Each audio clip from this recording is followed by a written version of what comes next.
All wars are fought for one reason and one reason only: economic gain. By now, you probably heard the news of the Venezuelan president and his wife being arrested in Central America. They will face charges on drug and weapon charges. But this isn't the first time that the United States government has changed regimes in Central and South America, and it's always been for some form of economic and resources. So let's go through a long history of the U.S. involvement in Central and South America.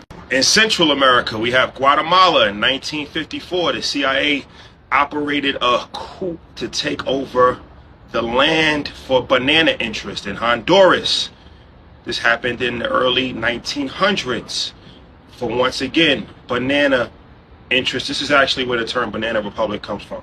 Nicaragua happened actually in 1912, 1933, and 1980s for a military proxy war. This is actually part of the Iran-Contra scandal with Ronald Reagan. We have in 1903 and 1989 with Panama, and this goes back to the interest of shipping routes when it comes to the Panama Canal. South America, Chile, 1973, CIA-backed coup for copper.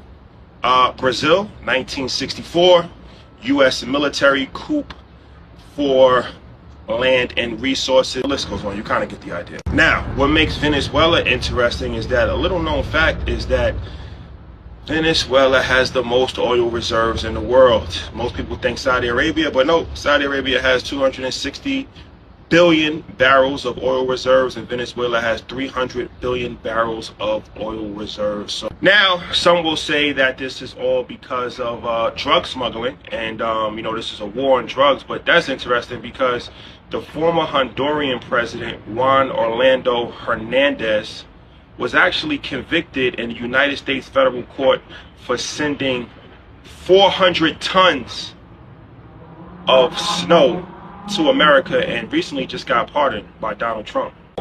Whether you think that this is a good idea or not, or whether this is actually going to help the Venezuelan people, two things can be true at one time.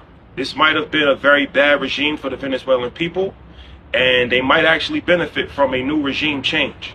But never in a million years think that this is actually done for the benefit of civilians. It's always done for the benefit of corporate interest and money. And if you don't believe me, here's Donald Trump in his own words from 4 years ago.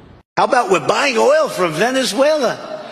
When I left, Venezuela was ready to collapse. We would have taken it over. We would have gotten all that oil. It would have been right next door.